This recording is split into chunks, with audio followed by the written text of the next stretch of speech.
দারুণ একটা মিষ্টি নিয়ে এসেছি। 5 মিনিট সময় আর 5 টাকা হলেই তোমাদের এই মিষ্টিটা তৈরি হয়ে যাবে বাড়িতে। সেটাই আজকে আমি তৈরি করব কিভাবে, তোমরা প্রথম থেকে শেষ পর্যন্ত পুরো ভিডিওটাকে দেখতে থাকো। আগে আমি একটা মিষ্টি শিরা তৈরি করে নেব। গ্যাসে একটা আগের থেকে কড়াই বসিয়ে দিয়েছি।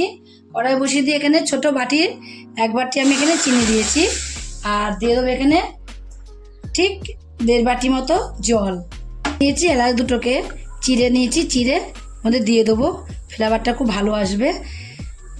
দেখো এখন কিন্তু তোমাদের কিছুক্ষণ পরেই দেখাচ্ছি, আর একটু ফুটিয়ে নেবো আর কি। কিন্তু এখানে দেখো একদমই চিনিগুলো কিন্তু মেল্ট হয়ে গেছে। চিনি মেল্ট হয়ে অপেক্ষায় ছিলাম, চিনি মেল্ট হয়ে গেছে। এবার আমি নামিয়ে দেবো, নামিয়ে এক সাইডে রেখে দেবো। চিটচিটে হওয়ার কোনো ব্যাপার নাই, শুধু চিনিটা মেল্ট হয়ে গেলেই কিন্তু এই মিষ্টি শিরাটা একদমই কমপ্লিট হয়ে যাবে। চিনি মিষ্টি শিরাটাকে আমি নামিয়ে রেখে দিয়েছি। নামিয়ে রেখে এদিকে একটা ফ্রাই প্যান বসিয়ে দিয়েছি। 1 চামচ ঘি দিয়ে দেবো, মধ্যে দিয়ে দেবো কটা আমি কিশমিশ, আর দেবো কটা কাজু। কাজুটাকে আর কিশমিশটাকে একটু ভেজে নেব।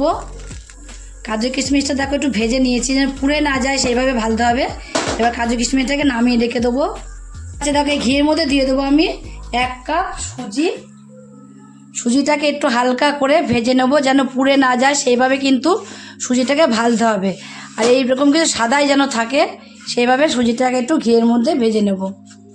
এখন দেখো সুজিটা কিন্তু একটু ভেজে নিয়েছি, দেখলে মনে হচ্ছে যে ভেজেছি, কিন্তু ভাজা হয়েছে। হালকা করে একটু ভেজে নিতে হবে, এমন করে ভাজতে হবে। তোমাদের বলেই দিয়েছি যেন পুড়ে না যায় কালারটার জন্য। ওদের দিয়ে দেবো আমি অল্প একটু জল। আমি না জল দিয়েছি, তোমরা যদি মনে করো দুধও কিন্তু দিতে পারো, কিন্তু দুধের থেকে জলটাই বেশি ভালো। জল দিয়ে দিয়েছি, অল্প করেই দিয়েছি জলটা। সুজি দিতে হবে, এরকম একটা শুকনো একটা ডো তৈরি করে নিতে হবে। দেখো শুকনো হয়ে যাবে নিজের থেকেই, নাড়তে নাড়তে দেখবে। আর জলটা কিন্তু একদম মেপে দেবে, অল্প করে জল দেবে। জল যেন বেশি না হয়ে যায়, বেশি হলে কিন্তু এই ডোটা হতে টাইম লেগে যাবে। আর অল্প জল দিলে কিন্তু তাড়াতাড়ি শুকনো একটা ডো তৈরি হয়ে যাবে। এবার এটাকে আমি নামিয়ে নেবো। ওদিকে দেখো আমি তো সুজির ডোটাকে নামিয়ে রেখে দিয়েছি। নামিয়ে রেখে ঠিক এই সাইজের আমি 2খানা ডো করে নিয়েছি। দুটো ডো আমি একটা আমি হাতে নিয়ে নিচ্ছি। আর এদিকে দেখো গ্যাসে একটা কড়াই বলছি কেন, একটা ফ্রাই প্যান বসিয়ে দিয়েছি। ফ্রাই প্যানে কিছুটা তেল গরম করতে দিয়েছি। তেলটাকে যেমন সামান্য গরম হয়ে গেছে। আর এখানে আমি একটা গ্রেটার নিয়ে নিয়েছি। এবার এই কী করবো, তেলের মধ্যে এখানে আমি সুজিটাকে নিয়ে এইভাবে গ্রেটার দিয়ে গ্রেট করে করে দেবো, করে দিয়ে দেবো। এইভাবে করে দিয়ে দিয়েছি, অল্প কিছুটা দিয়েছি। দিয়েই কিন্তু অল্প কিছু এই ভাজা হয়ে যাবে, হালকা করে ভাজা হয়ে যাবে। কিন্তু পুরা করে বা লাল লাল করে কিন্তু ভাজলে হবে না। আর হালকা ফ্লেমটা দিতে হবে, গ্যাসের ফ্লেমটা হালকা দিতে হবে, দিয়ে এভাবে ভেজে নিতে হবে। ভেজে নিয়ে যেই ভাজা হয়ে যাবে তখন এভাবে তুলে নেবো।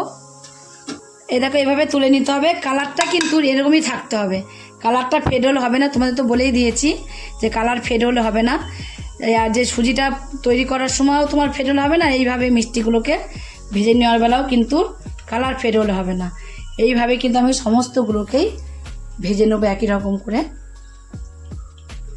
আর তেলটাকে ভালোভাবে ঝরাতে হবে, ঝরিয়ে তারপরে কিন্তু এর মধ্যে রাখতে হবে মিষ্টিগুলোকে। আমার সব মিষ্টিগুলোকে হয়ে গেছে, দেখো কমপ্লিট হয়ে গেছে, কত সুন্দর লাগছে দেখতে। এবার আমি মিষ্টি যে শিরাটাকে করে রেখে দিয়েছিলাম এইগুলোকে সব এর মধ্যে দিয়ে দেবো। সব মিষ্টি শিরার মধ্যে আমি এগুলোকে দিয়ে দিয়েছি। দিয়ে এবার এর মধ্যে একটু এইভাবে ঢাকা দিয়ে কিছু সময় রেখে দেবো। আর রেখে দিয়ে কাজু কিশমিশগুলোকে ভেজে রেখে দিয়েছিলাম সেগুলোকেও এর মধ্যে দিয়ে দেবো। দিয়ে সব কিছু মিশিয়ে নেবো। সব মিষ্টি শিরাগুলো দেখো সোপ করে নিয়েছে মিষ্টির মধ্যে। এবার আমি এগুলোকে একটা জায়গায় তুলে পরিবেশন করে দেবো। তোমরাও কিন্তু হাতে এই একটু অল্প সময় থাকলে 5 টাকার তোমার সুজি হলেই আর 5 মিনিট টাইম হলেই কিন্তু তোমার এই মিষ্টিটা একদমই বাড়িতে কমপ্লিট করে নিতে পারো। এই রেসিপিটা বাড়িতে তৈরি করে খেয়ে তোমাদের কাছে যদি রেসিপিটা ভালো লাগে, আর তোমরা যদি ফেসবুক থেকে দেখো ফেসবুকের পেজটি ফলো করে দেবে, যদি ইউটিউব থেকে দেখো ইউটিউবের চ্যানেলটি সাবস্ক্রাইব করে দেবে, পাশে থাকা বেল আইকনটা প্রেস করতে ভুলবে না, তাহলে নতুন নতুন রেসিপিগুলো কিন্তু তোমাদের কাছে তাড়াতাড়ি পৌঁছে যাবে। আর আমার চ্যানেল কিন্তু বন্ধু হয়ে থাকো, সাবস্ক্রাইব করেনি প্লিজ সাবস্ক্রাইবটা করে দেবে। সবার আগে তোমাদের কাছে নোটিফিকেশন ঢুকে যাবে। ছোট্ট করে লাইক করো, কমেন্ট করো, অনেক অনেক শেয়ার করো। নমস্কার বন্ধুরা, দেখা হবে আবার পরের রেসিপিতে।